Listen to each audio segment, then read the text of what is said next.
हरिओम आत्मी भक्तजनों, सप्रेम जय श्री हरि। आज का प्रसंग है संत महात्मा बनने के मार्ग में दो खाई दो पहाड़।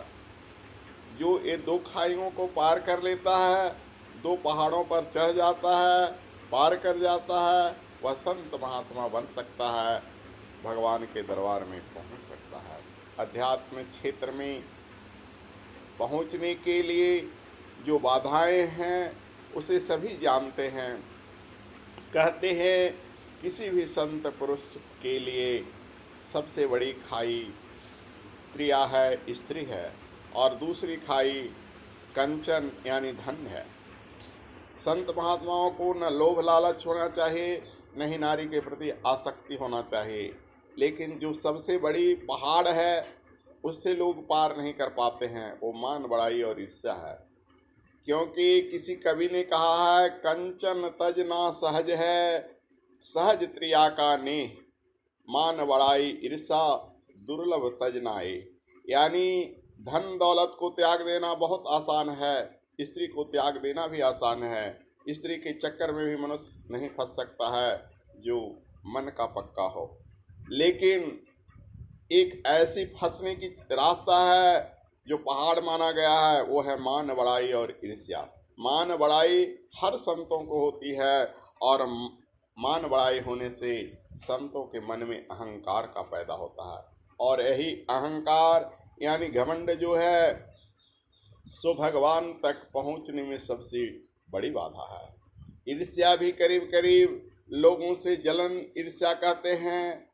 तो एक संत के मन में भी ऐसी भावना कभी कभी घर आ जाती है कि जो पूर्व में किसी से ईर्ष्या होती है। जैसे आपने सुना कि विश्वामित्र ने तपस्या करके साक्षात्कार तो कर लिया, लेकिन वशिष्ठ के साथ ईर्ष्या को कभी नहीं भूल पाए, और वो ईर्ष्या उनके मन में जमी रही बहुत दिनों तक। जब उन्होंने वशिष्ठ के मुंह से अपनी प्रशंसा सुनी, उस वक्त भी उन्हें मारने के लिए गए थे, तो उस वक्त उनकी ईर्ष्या खत्म हुई। वही बात द्रोणाचार्य के विषय में भी कहा जाता है। द्रोणाचार्य राजगुरु तो बन गए, महान तपस्वी विद्वान तो बन गए, लेकिन एक राजा द्वारा, द्रुपद द्वारा किया गया अपमान वो नहीं भूले, और अपना प्रतिशोध जीवन में लेकर रहे।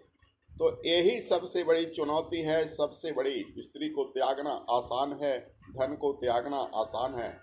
बहुत सारे महात्मा आपने देखा कि स्त्री को छोड़कर महात्मा बन गए।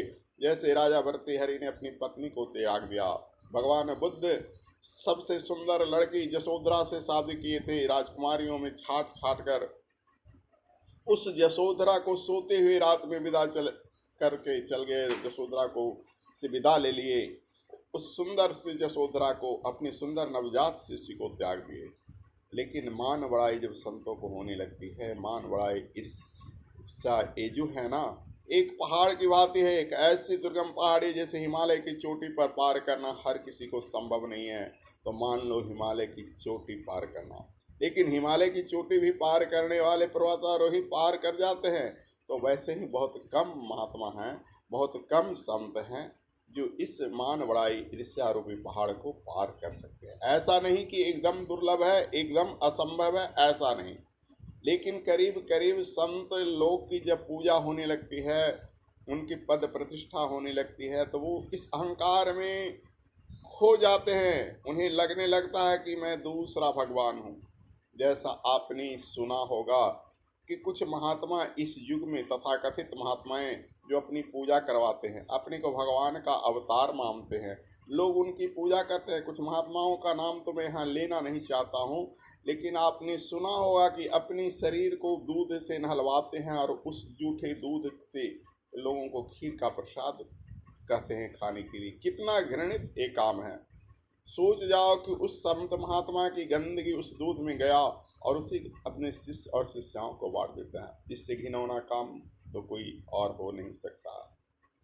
तो आज इस कलियुग में ऐसे भी संत महात्मा हैं, और उनकी शिष्य और शिष्या उनकी जय जयकार करते हैं, और बुरे से बुरे घृणित काम भी करने के लिए तैयार होते हैं। तो ये दो खाई और ये दो पहाड़ को जो पार कर जाएगा वही भगवान के दरबार में पहुंच जाएगा। हरि ओम तत्सत। ओम।